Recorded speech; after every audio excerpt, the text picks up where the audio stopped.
Hey guys, Miss Warren here. I am working on my clay animal whistle. I made a pinch pot, I sealed it up.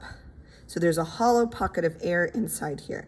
Now I'm gonna add the details to it. Now for our purposes, I'd like your animal to have at least 5 details. So it could just be the face and have eyes, ears, nose, mouth.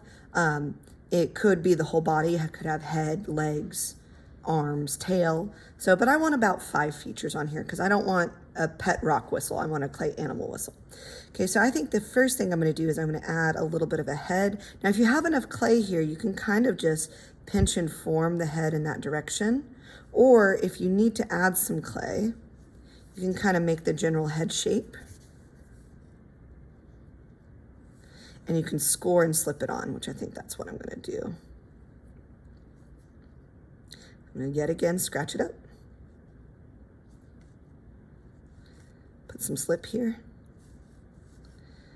And scratch up where I want to connect the head. Put some slip. And press those 2 pieces together. Now sometimes if there's a little bit too much of a gap around the edges, and you want to strengthen that connection so it doesn't fall off, you can make a little snake of clay.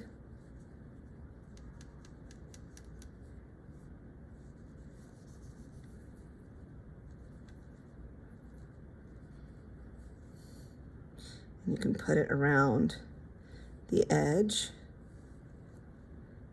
and press and blend it together.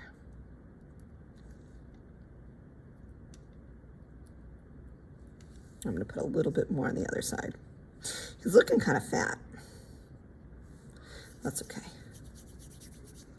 Now, any added part to your clay animal whistle, like a head, a leg, a tail, I really don't want you to get thicker than about a really thick finger because it will take a really long time to dry if you have a solid chunk of clay like that.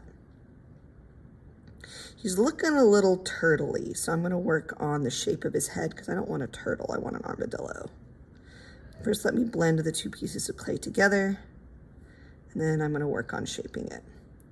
I'm going to press his head a little bit shorter because an armadillo's face is a little bit more round than that. And this is looking kind of like a hedgehog face, but that's okay. I can keep working with it. Okay, I'm gonna imagine what the little armadillo face looks like. Okay, if I want a little bit more division between the body and the head, I can press a little line with my popsicle stick where I want that to divide. So I have like a little line for decoration.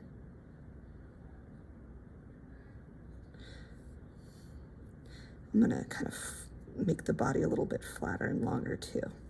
Then if I wanted to, I'm probably gonna have to repress these because I'm gonna be adding some detail and handling it a lot. But if I wanted the rings of the armadillo, I'm not gonna press all the way through.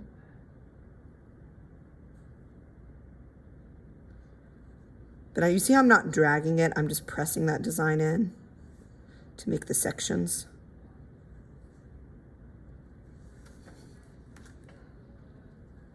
You can do this with your paper clip to create scaly texture or feathery texture too. Just pressing stuff in to kind of make the design. So there I have kind of like the body. Now I'm gonna press in to where I want the eyes. So you have the eye sockets. Looks a little bit surprised. So I'm gonna form it to where he's a little more relaxed. I'm gonna push up the nose.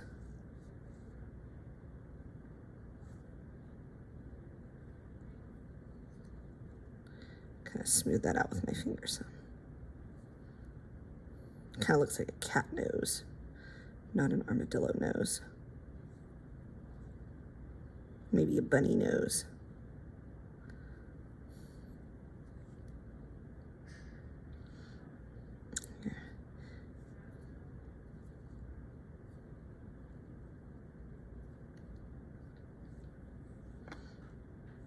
Got a little short with the face, so I'm gonna smooth that back out.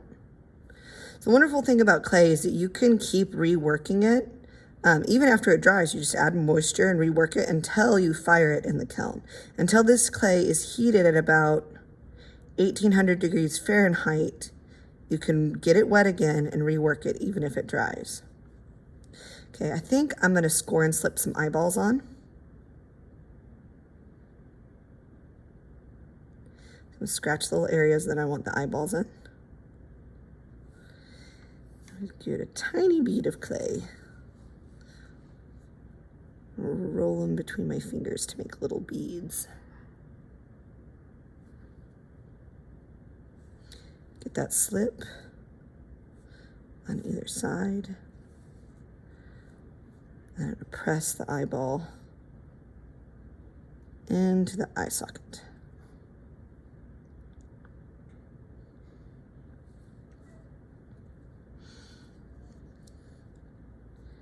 Can go in with the paper clip and make your pupil.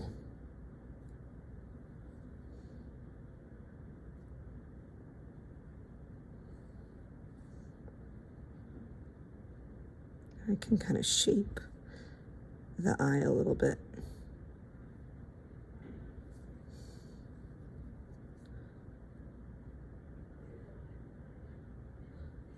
So it's not perfectly round. Okay, now one of the things you want to pay attention to is keep turning it in your hand, because I can tell this is a little asymmetrical. It's a little bit different on this side than that side. So keep turning it around in your hand. Make sure that it is continuing to look good from all sides. And if something doesn't look right, kind of work it and reshape it.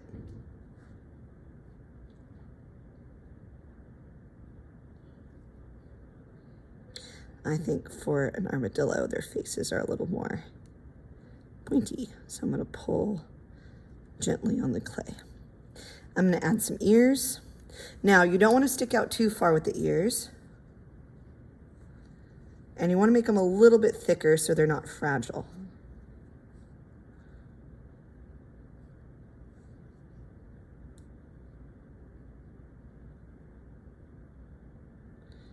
There, I got one ear.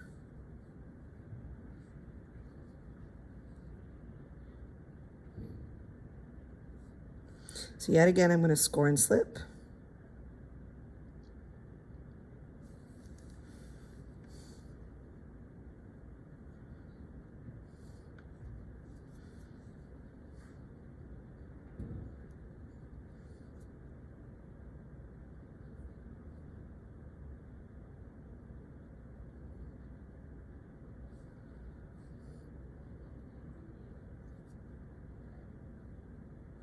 If your finger's too big to get down in there, you can use a popsicle stick to kind of smooth stuff out, and the paper clip.